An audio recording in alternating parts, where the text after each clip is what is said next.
G. Santos, CLTV News. Hindi na raw kailangang lumabas at pumila para makapagbabayad ng real property tax sa lungsod ng Angeles. Nito lamang kasing Lunes, October 25, opisyal na pong inanunsyo ng lungsod ang online payment ng amilyar upang malimitahan na rin ang bilang ng tao sa City Hall at mapigilan ang posibleng transmission ng COVID-19. May detalye ng balitang yan si Paulo G. Santos.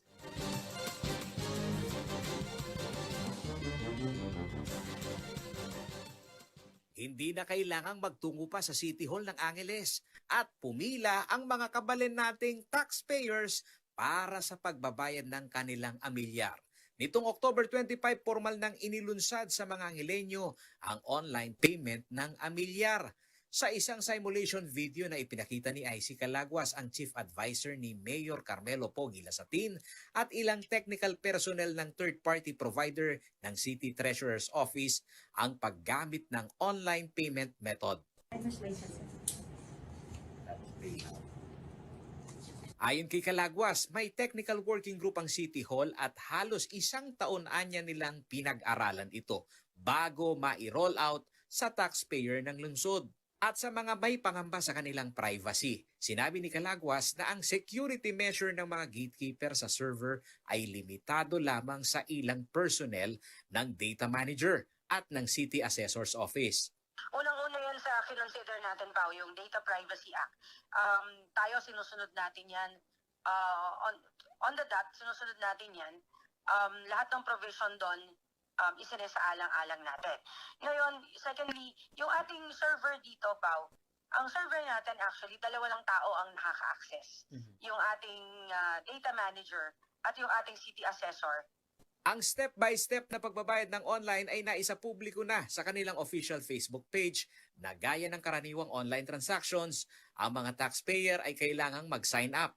Mula sa paglalagay ng mga personal details at paglikha ng personalized password at sa proseso ng pag-upload ng valid ID ay ipinapakita.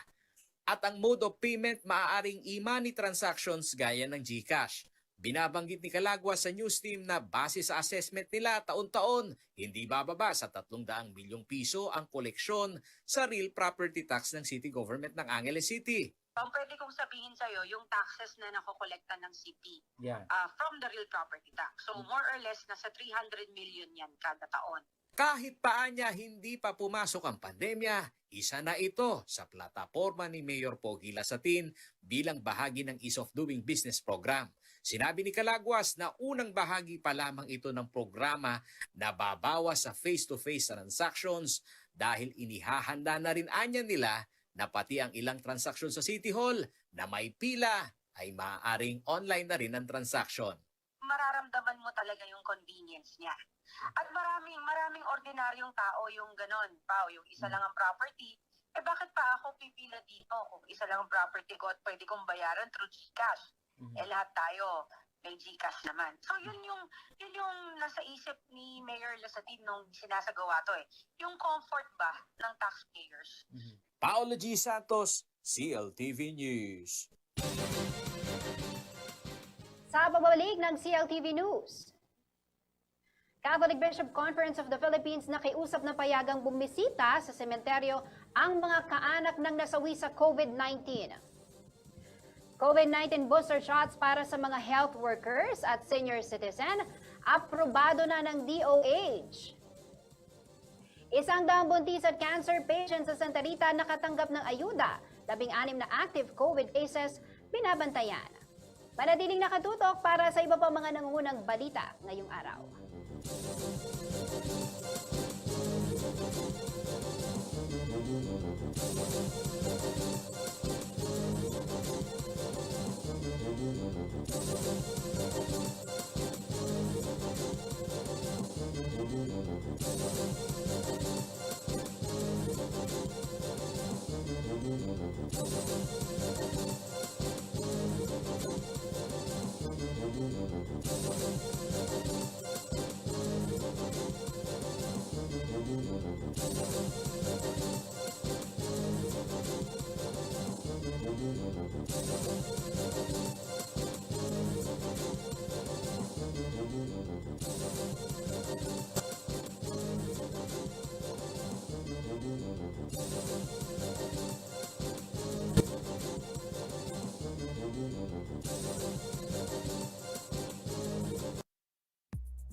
This program was brought to you by Shore 360.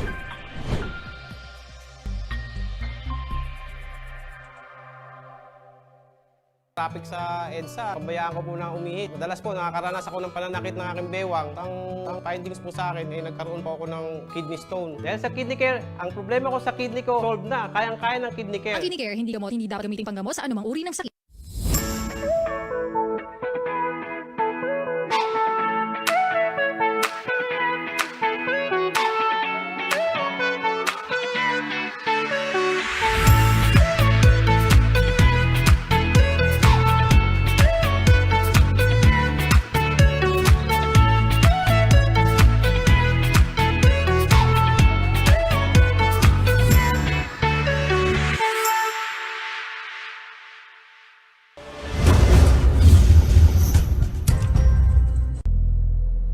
Magandang araw Central Luzon, magandang araw Pilipinas. Muli ang inyong lingkod, Paulo G. Santos. Tumutugon po ang CLTV News Team sa pagbabantay sa rollout ho ng bakuna, hindi lamang ho dito sa Pampanga mga kaibigan, kundi sa buong Central Luzon. Magandang araw Pilipinas, magandang araw Central Luzon. Rainiel Pawid po at nakatuto kayo ngayon sa CLTV 36 News Update.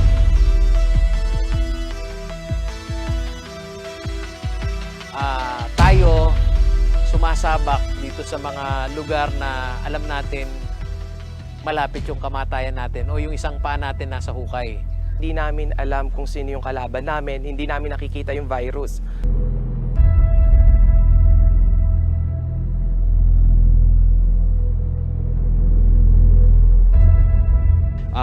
Ang trabaho natin bilang mga mamamahayag ay magbigay ng wasto at napapanahong balita at impormasyon sa ating mga manonood, tagapagbasa at mga followers. Nakataya pong aming pangalan sa bawat istorya na aming inilalabas.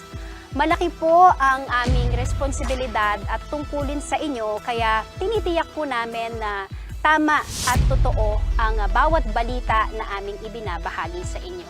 Kung minsan ay maaari tayong magkamintis o magkamali, ngunit ang importante ay ating naitatama ang pagkakamali dahil ang tiwala ay naibabalik din.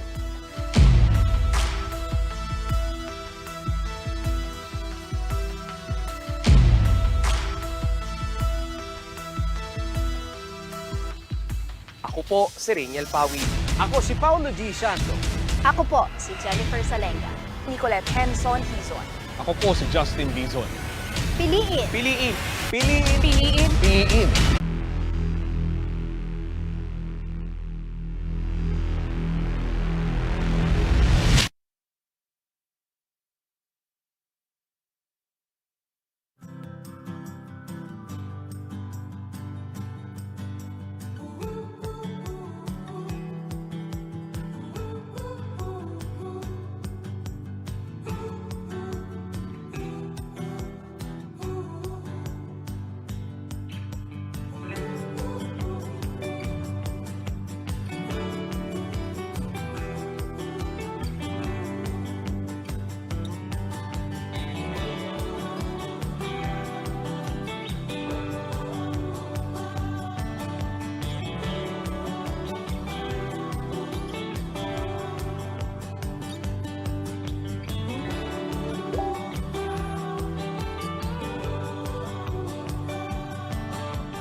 Nagbabalik ang CLTV News at para sa iba pang mga nangungunang balita, nananawagan po ang Simbahang Katolika sa mga lokal na pamahalaan na payagang makibisita sa mga sementeryo ngayong undas ang mga naulila dahil sa COVID-19 pandemic. Ito yung upang mabigyan daw sila ng pagkakataong makapagdalamhati sa pagkawala ng kanilang mahal sa buhay.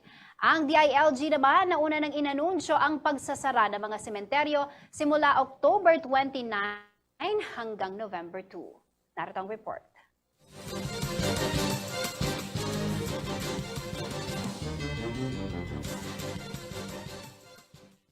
Nakikiusap ang presidente ng Catholic Bishop Conference of the Philippines o CBCP sa mga local government units na payagan ng mga pamilya ng mga namatay sa panahon ng COVID-19 pandemic na bumisita sa puntod ng kanilang mga mahal sa buhay ngayong undas. Sa Facebook post, si CBCP President at Caloocan Bishop Pablo Virgilio David, umapela siya sa mga mayor sa bayan at syudad para sa mga namatayang pamilya nitong 2020 at kasalukuyang taon na hindi pa nabibigyan ng pagkakataon na magdalamhati bilang pamilya. Suhestyon ng Kapampangang Arsobispo na ipresenta ng mga nabubuhay na miyembro ng pamilya ang death certificate ng kanilang mahal sa buhay at bigyan ng special COVID-19 passes upang makapasok sa mga sementeryo. Samantala, una ng inanunsyo ng Task Force Against COVID-19 ang utos para sa nationwide closure o pagsasara sa mga sementeryo, memorial parks at kolumbarya simula October 29 hanggang November 2 upang maiwasan ang pagkalat ng coronavirus.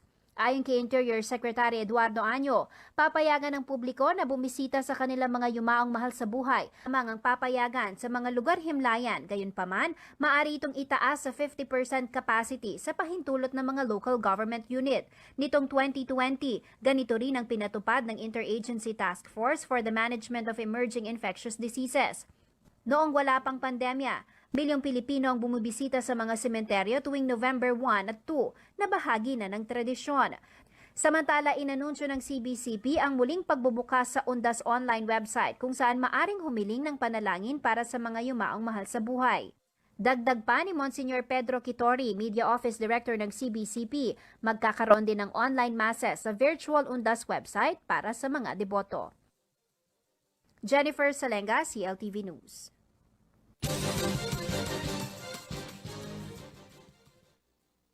Aprobado na ng Department of Health ang pagbibigay ng booster shots ng COVID-19 vaccine sa mga health worker at senior citizens. Hinintay naman sa ngayon kung kinakailangan pa ng approval nito mula kay Pangulong Duterte o sa IATF. Kung mabigyan ng go signal at may sapat na bakuna, sisimulang bigyan ng third dose sa mga medical frontliners bago matapos ang taon. Narito ang report.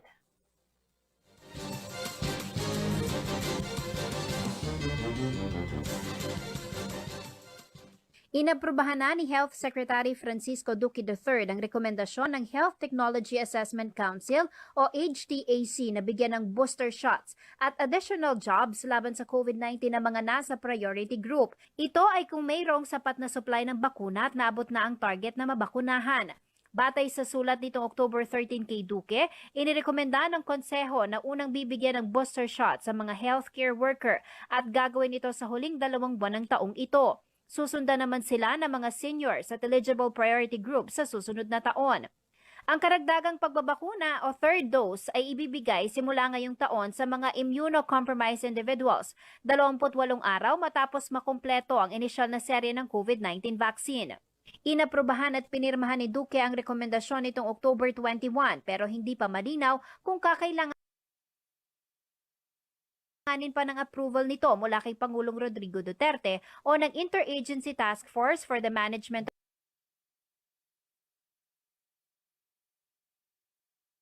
of Emerging Infectious Diseases. Ayon naman kay Presidential Spokesperson Harry Roque, kailangan po niyang kumpirmahin ang rekomendasyon ng HTAC kay Duque. Sinabi ng HTAC na pinayuhan daw ng World Health Organization ang mga immunocompromised individuals na may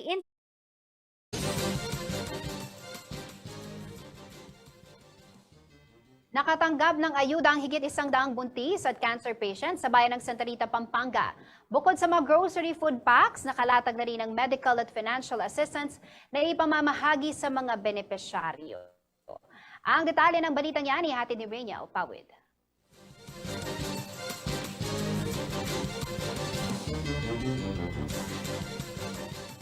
Pandemya, patuloy rin ang hirap na nararanasan ng ilan sa ating mga kababayan. Kaya naman sa bayan ng Santa Rita, Pampanga, nagsimula na ang pamamahagi ng pandemic assistance mula sa lokal na pamahalaan at provincial government. Kabilang sa mga benepisyaryo ay ang cancer patient na si Maria Victoria Ocampo. Malaking bagay umano ang grocery food pack para maitawid ang kanilang ilang araw na pangkain. Ilalaan niya na lamang umano ang natipid na pera sa pambili ng gamot. Mahirap po lamang trabaho hindi makapagtrabaho ng maayos. Nasa bahay lang, bawal naman lumalabas. Ang buntis na si Nova Nuki problemado rin dahil nag-iipon pa sila ng kanyang asawa para sa paglabas ng kanilang unang anak sa susunod na buwan.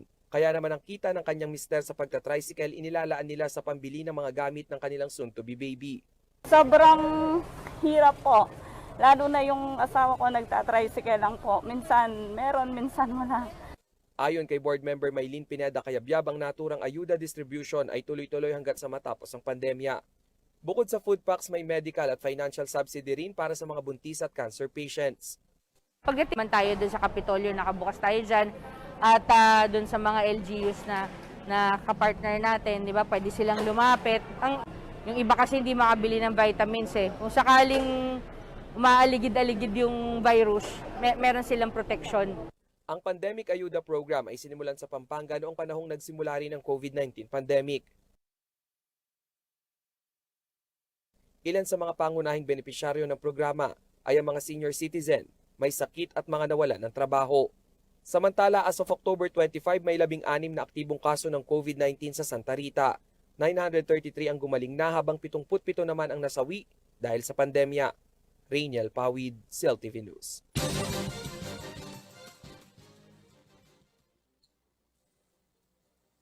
Sa pagbabalik ng CLTV News. Kilalanin ng kandidato para sa board member na ika-4 na distrito ng Pampanga na si Rick Yabon. PGMA nirerespeto raw ang pagsuporta ni Pelayo kay Bailon. Naghayag din ng suporta sa mga Pineda. Manatiling nakatutok at magbabalik ang CLTV News.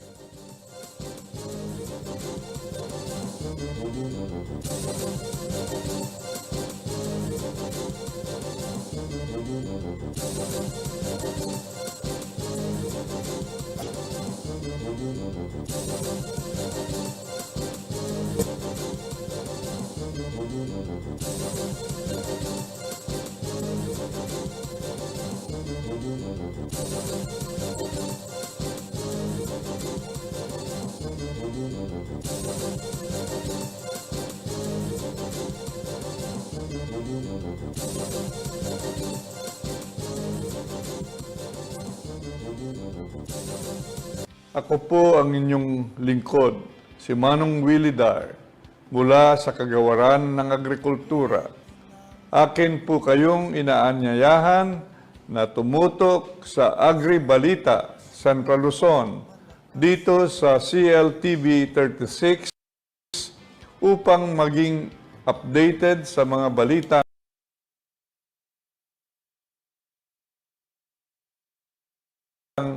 magsasaka at mangingisda. Tuwing Lunes naman, sa ganap na alas 10 ng umaga hanggat alas 12 ng tanghali, ay mapapakinggan ang ani at kita sa agrikultura sa RW 95.1 FM, kung saan ay ating ibinabahagi ang mga bagong kaalaman sa agrikultura. patuloy na makilahok sa mga programa ng kagawaran ng agrikultura upang ating makamit ang masaganang ani at mataas na kita para sa lahat. Maraming salamat po.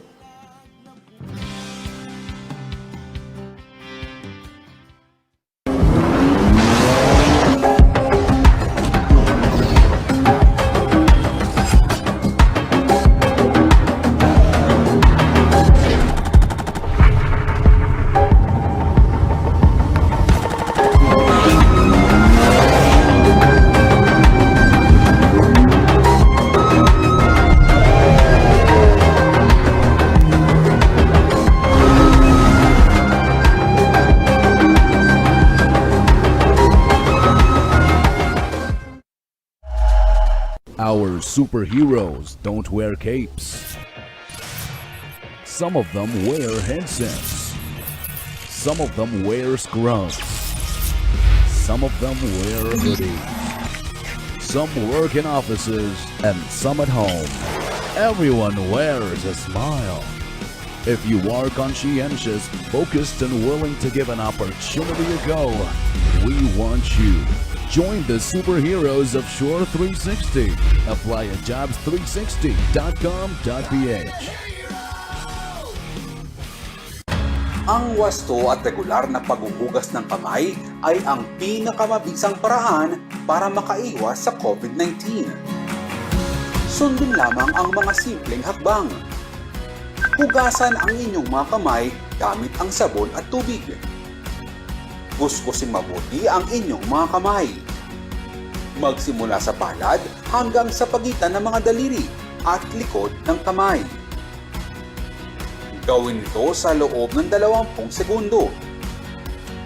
Panlawang mabuti ang inyong mga kamay at patuyuin ito gamit ang malinis na tuwalya. Laging tandaan, ang tubig ay sandata laban sa COVID-19. Ugaliing maghugas ng kamay sa wastong pamamaraan. Ang paalalang ito ay hatid sa inyo ng Prime Water.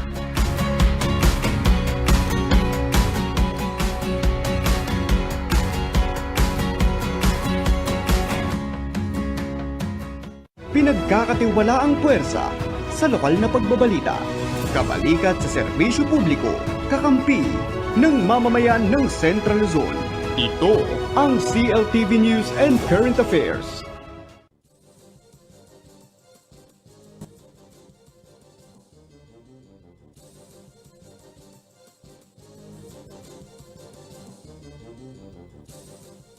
Nagbabalik ang CLTV News at sa iba pa pong nangungunang balita, matapos mabigo sa kanyang pagtakbo bilang kinatawan ng ika-4 na distrito ng Pampanga, susubok na namang makabalik sa sangguniang panlalawigan sa sunod na halalan si Rick Yabot. Sa kanyang kandidatura, ano-ano nga ba ang bitbit niyang plataforma para sa ating mga kabalyana? Para higit po natin siyang makilala, makakasama natin ngayong gabi sa ating programa si dating board member at muling tumatakbo bilang bukal na si Rick Yabot. Magandang gabi po sa inyo, Sir Rick.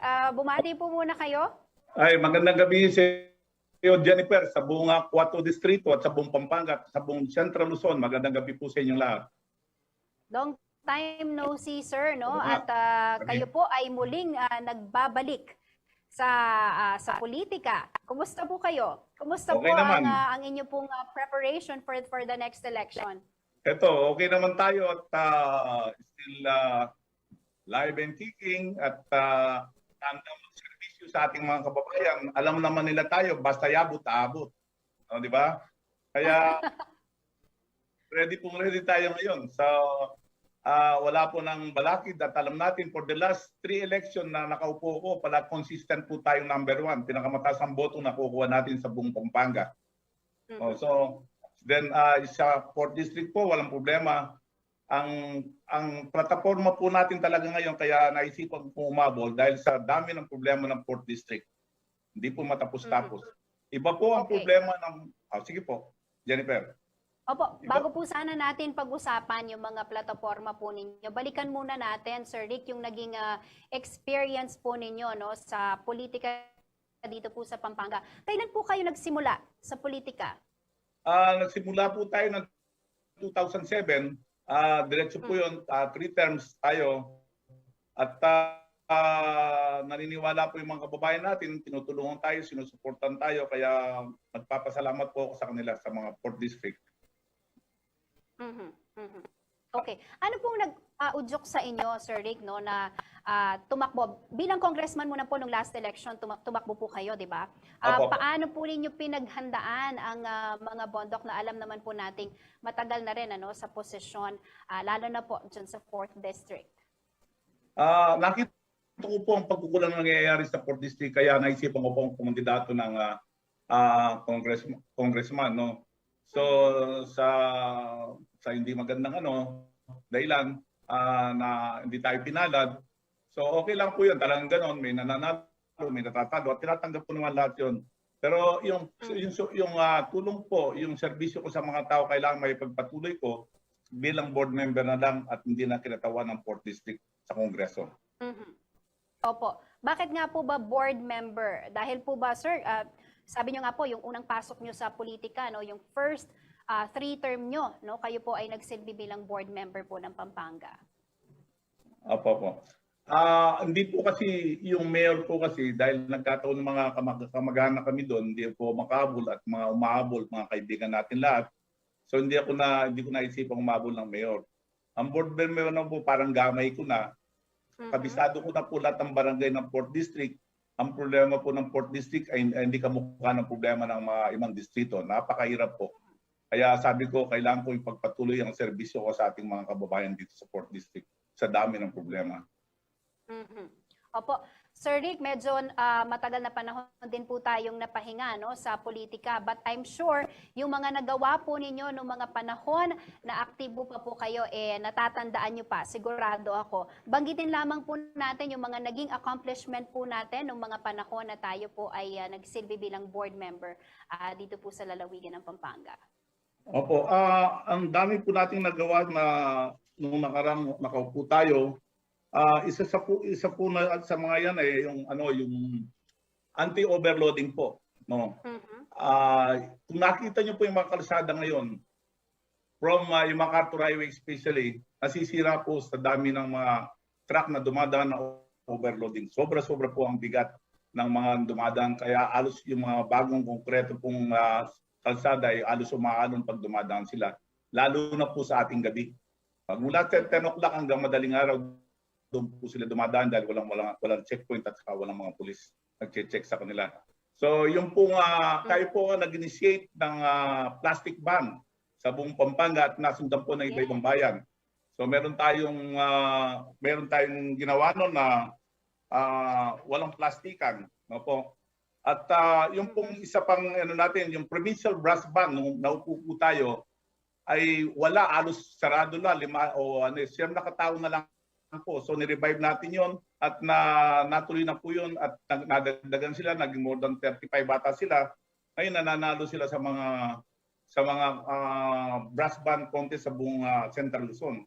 Hindi ko lang alam po ngayon kung ngayong pagbalik ko kung nandun pa sila. Kaya posibleng i-revive ko po uli yun. Tapos yung mag-sponsor po, yung mga Jennifer, ang isang ginawa ko, gusto ko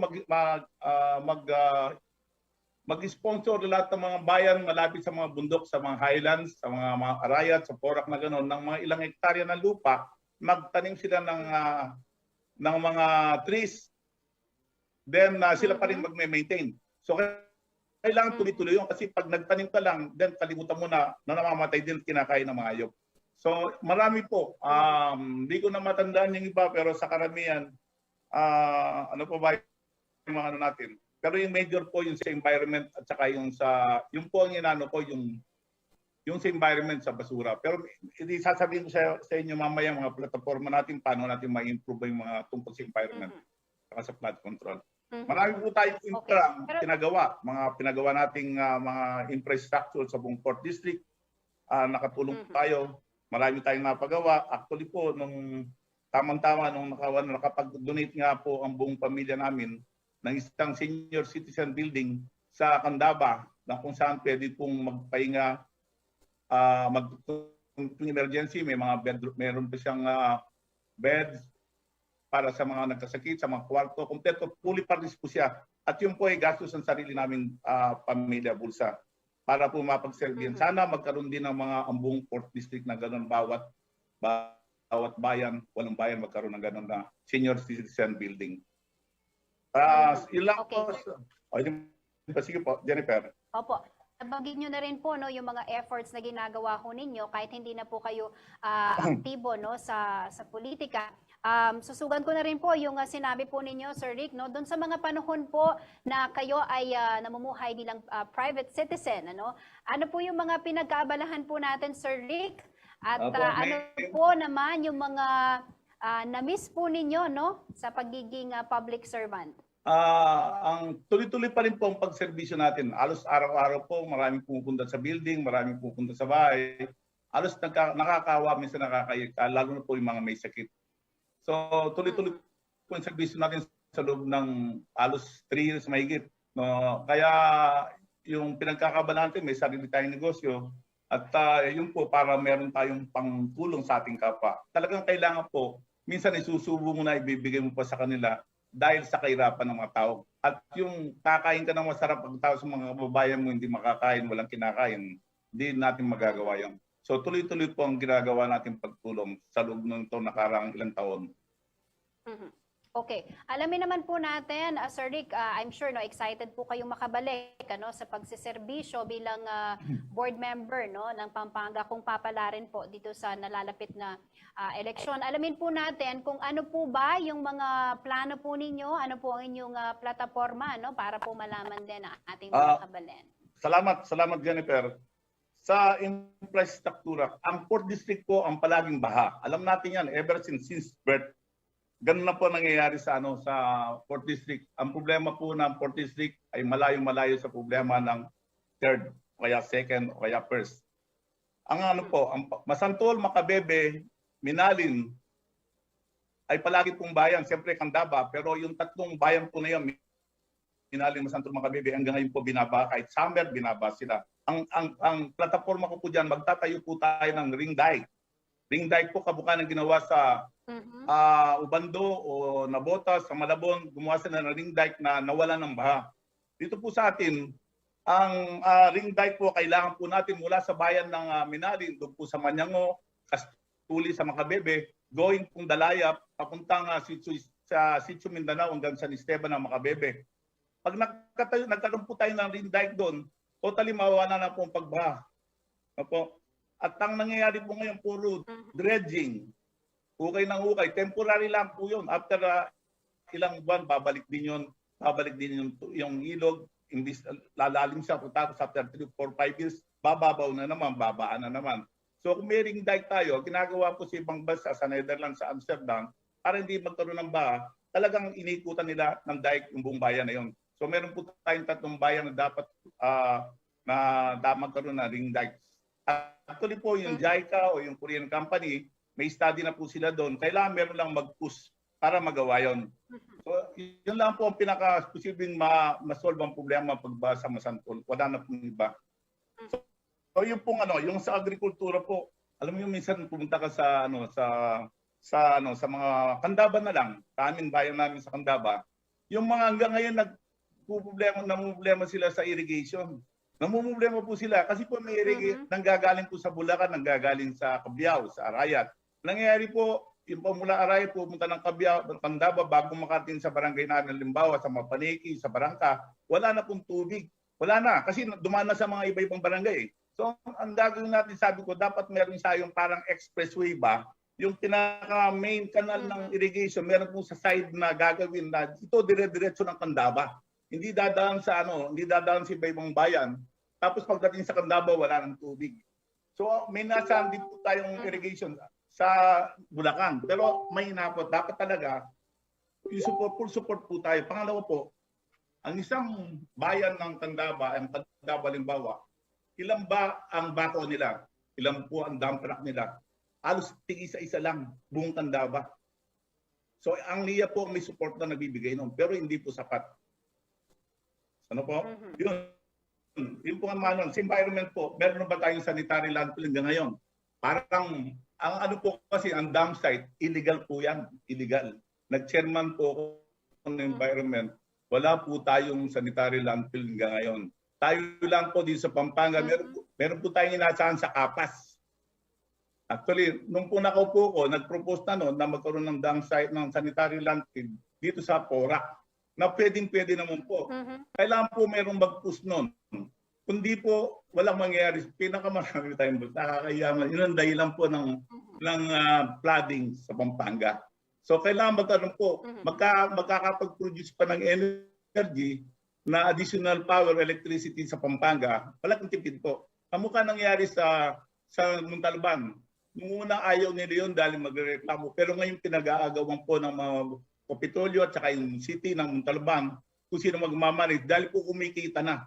Kumikita na dahil sa nagkakapag-produce po ng energy. Kung pupunta ka sa Montalban, doon kasi taas ng bundok, wala kang maamoy na basura. Kahit ano. So merong lumalabas na yung para mapag-produce ng energy. Isa po yun. Ngayon po number 1 po, education. Kawawa po ang mga bata dito sa Masantol, Makabebe. Nagawa nga nila ang kalsada pero ang dumadaan po, hindi man lang tapos ng elementary. Pag sinabi pong scholar, ang pinag-usapan po dyan na scholar, college eh. Meron bang scholar sa elementary? Wala po. Paano makakapagpabibigyan mo ng scholar ng isang hindi man nakatuntong ng high school, hindi na makatuntong ng college? So kailangan from elementary, mag-mapping po tayo. Mag-mapping tayo. Bawat barangay, bawat kapitan. Ilan ba ang hindi nakapag-grade 1 sa mga bata dyan? Ilan ba ang hindi natapos ng elementary? Ilan ba ang no read, no write? Marami po. Kahit anong gawin natin, ganda ng kalsada, pag yan dumadaan adik-adik at saka hindi nakapag-aral, kawawa po yung mga bata. Kaya yun ang unang-unang imamapping natin lahat yan. Titingnan natin ilang barangay sa Kalimpe, nung isang nakaupo ko, isang Masantol, 30 ay hindi nakapag-elementary. Elementary lang yung paano po papasok isang bata nagbabantay ng pispang, sabi ng mga tatay nila.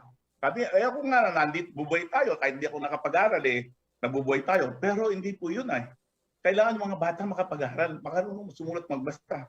Suporta po na kailangan natin. Every municipalities, yun po ang kailangan natin. Paano po ang gagawin natin? Bigyan po natin sila ng basic na kailangan nila. Kasi po, pag isang bata, apat na magkakapatid, isang noodle sa ate-ate sila sa almusal, lalagyan sa itlog, papasok sila. Bago dumating po sa eskwela naglakad sila, gutom na sila Awawa po, maraming gaya. Hindi po problema ng San Fernandito, hindi problema siguro ng Ilesto, ibang bayan dito. Pero sa Masantol, Makabebe, Minalin, sa Manyango po, sa Dawe, sa Saklad, sa Masantol, Sitio Mindanao, Consuelo, sa Pangkawayan. Ganun po nangyayari. Hindi elementary, marami po tanggapin natin sa katotohanan, dapat merong isang magpupus dito. Po. Kaya isa po yung sama natin. Yes, Sir Rick, ang malinaw po sa inyong mga plataforma ay proyekto sa infrastruktura dyan po sa 4th District, yung environment, at syempre po yung edukasyon ng ating mga kabataan. Maraming salamat po, Sir Rick, for sharing your platforms with us at nalaman po na ating mga kabalen ang inyong pong plano sa inyong muling pagbabalik sa politika. Good luck po sa inyo, Sir Rick, and mag-ingat po kayo. Marami pa tayong plataforma, Jennifer. Sana magkaroon tayo ng susunod na interview na ganito para maipaabot natin sa ating mga kababayan kung ano maitutulong natin sa ating bayan. Maraming salamat po sa buong 4 distrito. Maasahan po niyo na babalik tayo. Salamat po, Jennifer. Thank you very much, Sir Rick. God bless po. Mag-iingat po kayo, sir. Salamat po. Ingat din po kayo. Yes, mga kaniyon, yan po si Sir Rick Yabut, kandidato po bilang board member sa 4th District ng Pampanga. Samantala, sa ibang balita, nagsisimula ng uminit ang eksena sa politika ng Pampanga. Nitong nakarang mga araw, ilang kilalang political icons na ang nagpakita ng kanilang suporta sa mga gubernatorial aspirant ng lalawigan. Ang long-time political ally na sina dating Pangulong Gloria Macapagal Arroyo at former Candaba Mayor Jerry Pelayo, magkaiba ang inendorsong kandidato. Kung sino ang kanilang gubernatorial bet sa susunod na halalan, alamin po natin sa report ni Rainiel Pawid.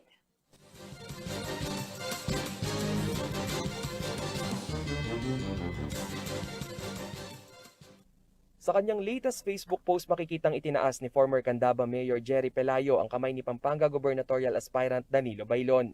Inilagay ni Pelayo sa kanyang caption na tunay na anak ng Candaba si Baylon kung kaya't dapat itong ipagmalaki ng kanyang mga kababayan. Habang ang long-time political ally ni Pelayo na si dating Pangulong Gloria Macapagal Arroyo, naglabas rin ng kanyang pahayag sa social media. At sinabing solid ang suporta niya sa mother and son tandem ni na incumbent Governor Dennis Pineda at Vice Governor Lilia Pineda. Kilalang matalik na magkaibigan sa loob at labas ng politika sina Pelayo at Arroyo. Ngunit sabi ng dating Pangulo nirerespeto niya ang desisyon ni Pelayo dahil ito'y kanyang personal na opinyon. Si Arroyo ay muling tatakbo bilang kinatawan ng ikalawang distrito ng Pampanga bilang kapalit ng kanyang anak na si Congressman Mikey Arroyo. Kada eleksyon nagiging makulay ang mundo ng politika sa Pampanga, kung saan ang dating magkalaban ay nagiging magkakampi at ang minsang magkaalyado ay nagiging magkatunggali. Itinuturing din na vote-rich province ang Pampanga na may higit 1.4 million registered voters. Rainiel Pawid, CLTV News. Kapababalik ng CLTV News. Kabalen, wagi bilang DepEd TV National Teacher Broadcaster. Manatiling nakatutok at magbabalik ang CLTV News.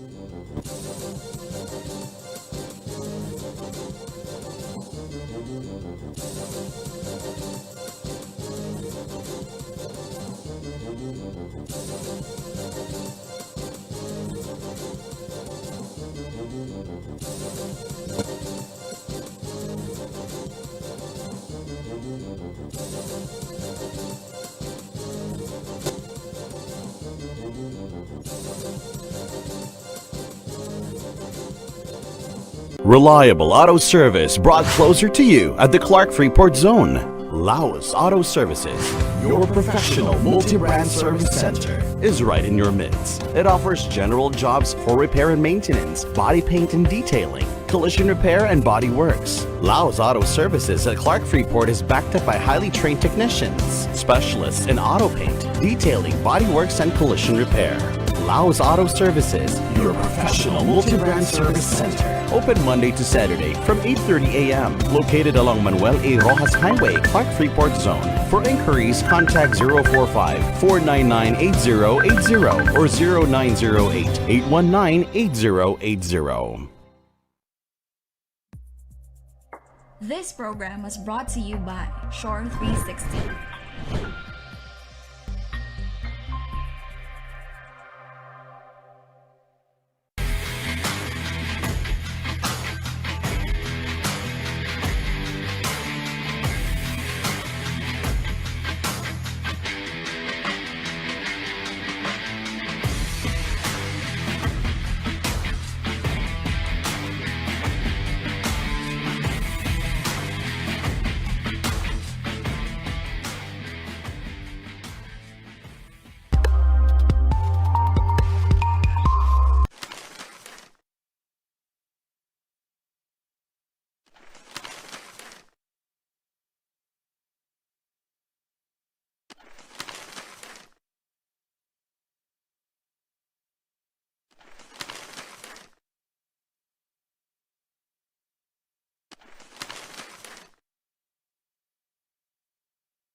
Why do humans have a desire to go up and over and not around? For some, it's not just about going against the tide, but also being over their doubts about the world and knowing that they can make it better. Truth is, we go up and over what's ahead of us so we can overcome the biggest obstacle, ourselves. New Ford Ranger FX4 Max. Live the Ranger life.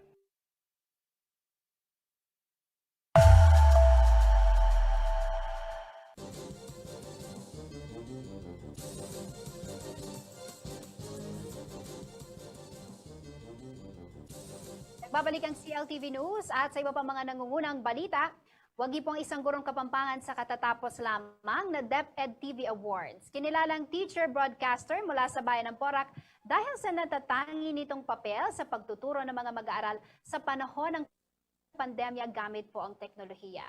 Ang champion sa local pride niyang kwento, alamin sa aming masayang kwentuhan.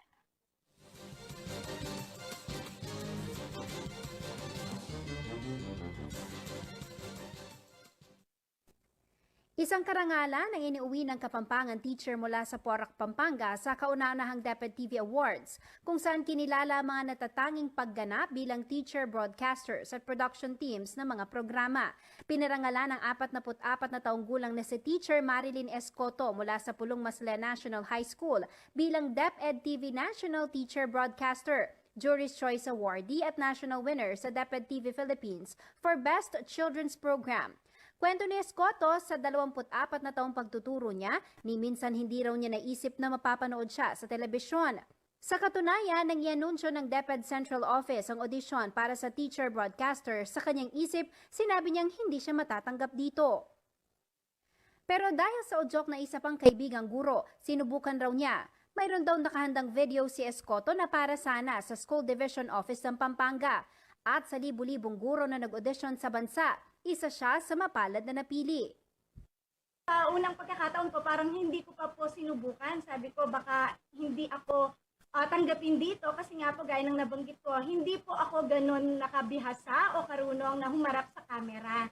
Hanggang sa yung isa pong kaibigan ko from different school po, isinag din po niya sa akin yung link kung saan po pwedeng mag-submit ng audition piece. Ngayon po, sabi ko ayoko. Pero sa totoo lang po, may nakaredy po kasi ako para doon sa SDO Pampanga naman po. Hindi po siya para sa DepEd TV. So, tinry ko po. Sige, sabi ko, ay isasubmit ko na rin po. Pero hindi po talaga ako umasa doon. Nagbaka sakali lang po na mapansin. At hindi ko po inaakala na mapapansin po ako. Dahil sa pandemya, iba't ibang mode of learning ang pinatupad ng Kagawaran ng Edukasyon para may pagpatuloy ang pag-aaral ng mga estudyante. Mayroong modular, online at radio and TV-based learning. Ang DepEd TV ay programa na inilunsad ng DepEd kung saan gumagawa ng paraan upang makapag-produce ng dekalidad na video television-based instruction na ini-ere sa iba't ibang partner television network. Malaking adjustment raw ang ginawa ng bawat production team makapag-produce lamang ng dekalidad na video lesson. Dumaan din daw siya sa pagsasanay mula sa mga batikang broadcast journalist sa bansa upang mas maging epektibong teacher broadcaster. Dahil sa karanasang ito, marami rin daw natutunan si Escoto, bagay na kanyang labis na ipinagpapasalamat. Laking pasasalamat ko po kasi naging makabuluhan po ang pagiging isang teacher broadcaster ko sa kasalukuyan. Sa television na po ako nagtuturo. Marami po akong natutuhan sa DepEd TV. Hindi po naging madali sa umpisa, pero sa pamamagitan po ng puspusan training ng ating mga batikang broadcast journalist, natulungan po tayo na maging mahusay sa pagsulat ng script. Nahubog po yung ating talento sa harap ng camera, pagharap po sa camera yan. Sa tulong po nila, nadagdagan po yung ating kaalaman. Samantala, magiging kinatawan ng Pilipinas si Teacher Marilyn para naman sa Asian Academy Creative Awards sa Singapore na gaganapin sa darating na Desyembre. Finalist ang Pilipinas sa prestihiyosong award sa kategoryang Best Children's Program kung saan siya ang host. Makakalaban ng Pilipinas sa mga bansang New Zealand, Hong Kong, India, Japan, Korea, Singapore at Taiwan para sa naturang kategorya. At ang tanging hiling po namin ay panalangin na sana po ay masungkit po natin ito. Kasi po higit po sa award na matatanggap po natin ay ang katotohanan na ang sarap isipin po na sa pamamagitan po ng mga video lessons na ito na world class, marami pong bata yung nakikinabang at marami pong bata ang nasisiyahan, nagagabayan sa kanilang pag-aaral. Patunay lamang din po ito na walang pandemya o kahit anong unos yung makapagpapahinto ng kagustuhan natin na matuto at maibahagi ang ating kaalaman. Jennifer Salenga, CLTV News.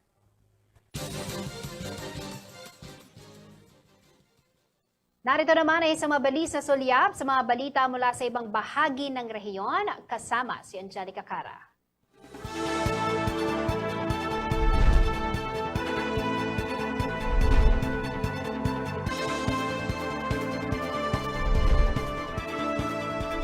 Nasa higit 100,000 various vegetable and fruit-bearing tree seedlings ang naipamigay ng Department of Environment and Natural Resources o DENR simula Hulyo ngayong taon.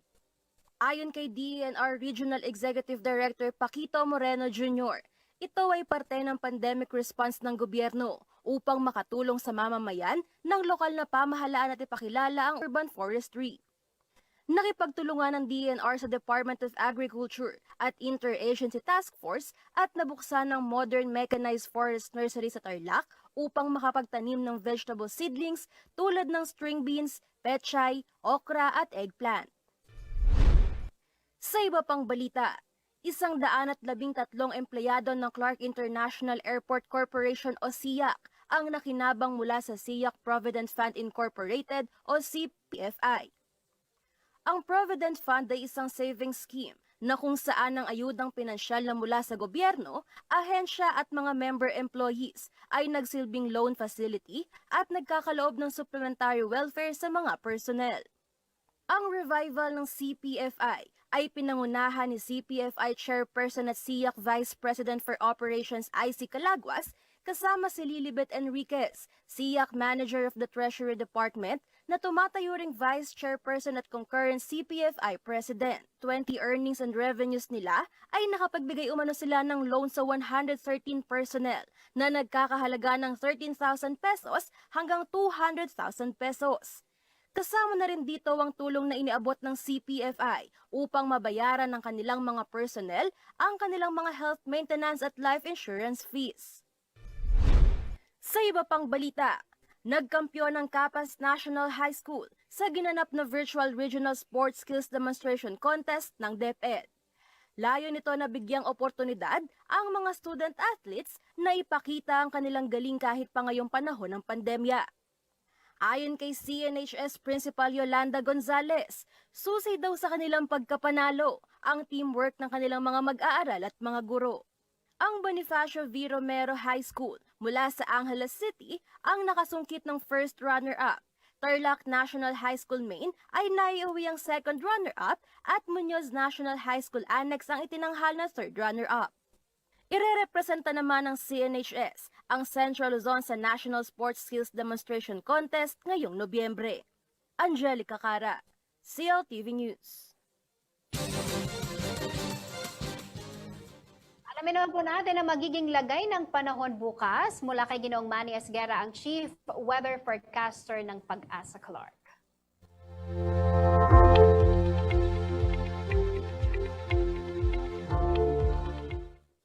Narito po magiging taya ng panahon sa susunod na 24 oras.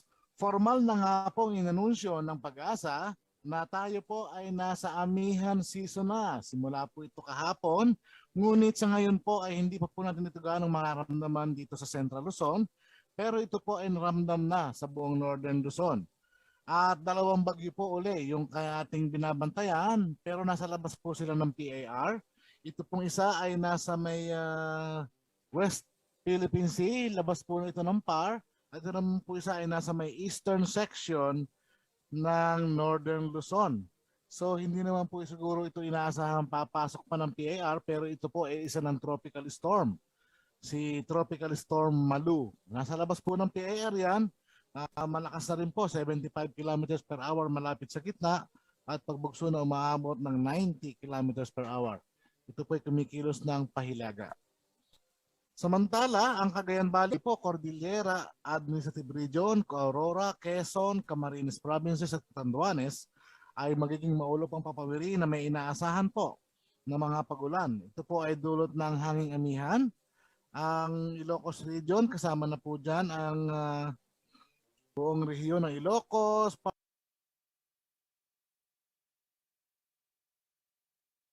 partly cloudy po, pero northeast monsoon pa rin po ang nagbibigay po ng mga pagulan dyan. Samantala, ang Metro Manila po at nalalabing bahagi ng bansa, kasama na po ang Pampanga in particular, ay bahagi hanggang sa kuminsan ay magiging maulap ang papawirin. Mayroon lamang po tayo inaasahan mga isolated cases ng mga rain showers at thunderstorm. Dulot lamang po ito ng localized thunderstorm. So pinag-iingat pa rin po ang lahat at ilang araw na lamang po ay unti-unti na pong bababa yung hanging amihan na yan, na sa magbibigay po sa atin ng medyo malamig na klima ng panahon at may enjoy na po natin kasi po malapit na po ang Christmas. Magandang gabi po.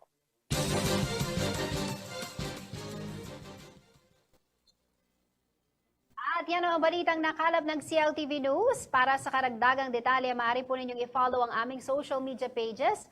Facebook at CLTV36 Official and at CLTV36 News, Twitter at CLTV36, Instagram at CLTV36 Official. Kung nais niyong balikan ang mga programa ng CLTV, pwede niyo pong bisitahin ang aming YouTube channel at CLTV36 Official at ang aming website www.cltv36.